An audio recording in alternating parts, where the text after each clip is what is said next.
ओम शांति। आज 12 जून 2024 की ईश्वरीय महावाक्य है। आज की मुरली का सार है, मीठे बच्चे, बाप इस रथ में आते हैं जिसने पहले पहले भक्ति शुरू की, जो नंबर 1 पूज्य था फिर पुजारी बना है। यह राज सबको स्पष्ट करके सुनाओ।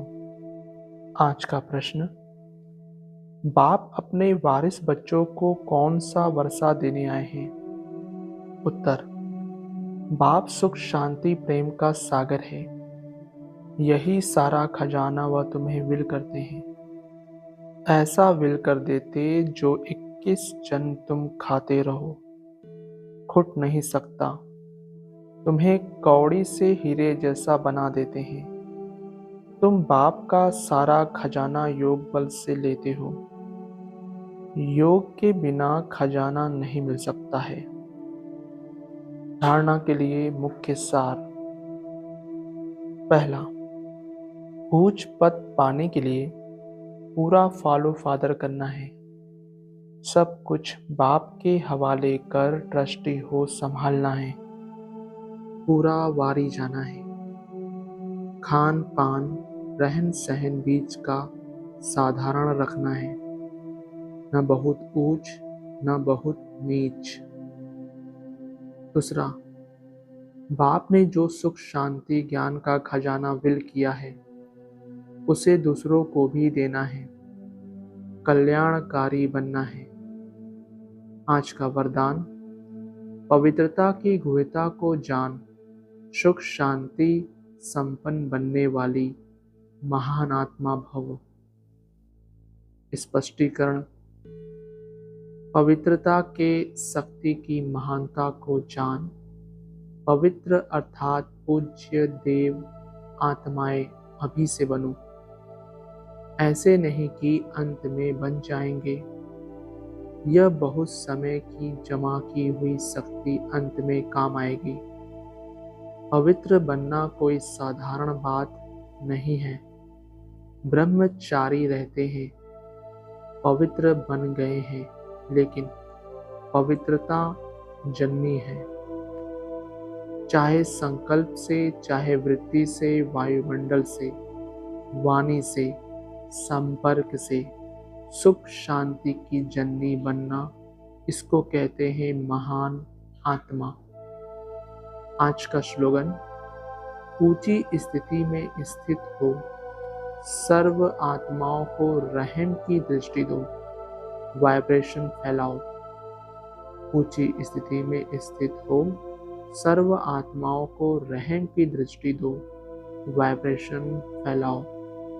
आज की मुरली से निकाली गई मुख्य पॉइंट्स।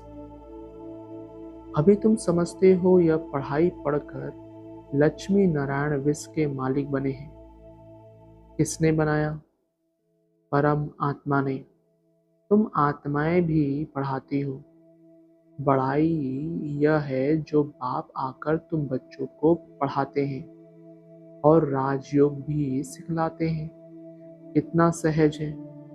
इसको कहा जाता है राजयोग। अगला, बाप को याद करने से हम सतोप्रधान बन जाते हैं। बाप तो है ही सतोप्रधान। उनकी कितनी महिमा गाते हैं।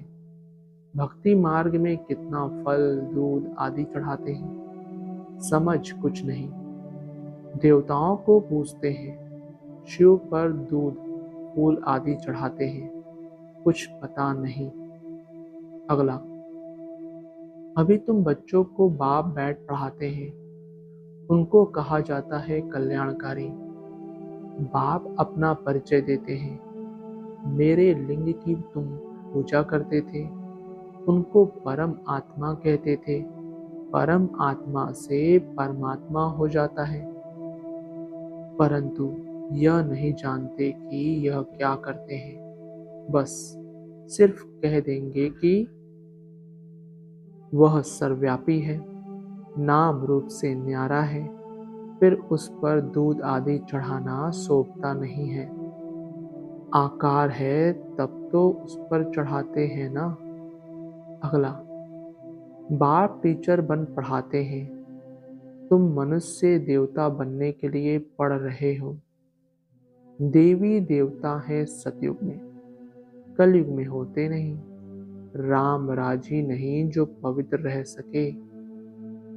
देवी देवता थे, फिर वाम मार्ग में चले जाते हैं। बाकी जैसे चित्र दिखाए हैं ऐसे नहीं। जगन्नाथ के मंदिर में तुम देखेंगे काले चित्र हैं। अगला, बाप कहते हैं माया जीते जगत जीत बनो, तो उन्होंने फिर जगत नाथ नाम रख दिया है। ऊपर में सब गंदे चित्र दिखाए हैं। देवताएं वाम मार्ग में गए तो काले बन पड़े, उनकी भी पूजा करते रहते हैं। अगला, अभी तुम बच्चों को बाप बैठ समझाते हैं। ज्ञान चिता पर बैठ गोरे बनते हो, काम चिता पर बैठ काले बन पड़ते हो।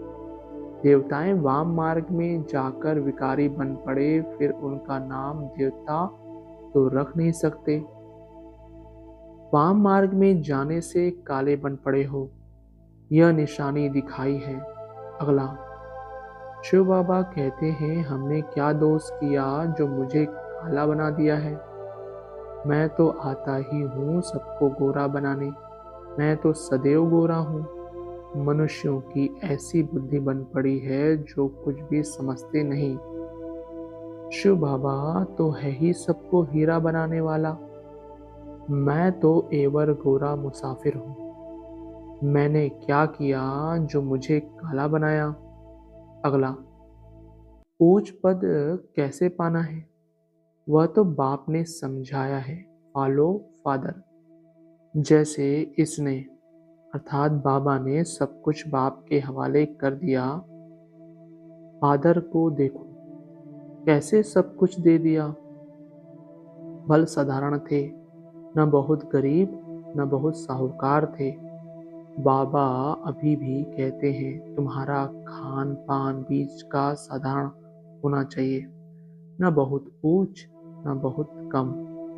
अगला, बाप पति से पावन बनने के लिए शिक्षा देते हैं, प्रेरणा की बात नहीं, यह तो ज्ञान की बात है। वह आए कैसे, किसके शरीर में आए। आएगा तो जरूर मनुष्य में ही।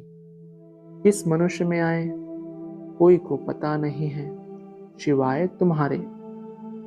रचयिता खुद ही बैठ अपना परिचय देते हैं, मैं कैसे और किस रथ में आता हूँ।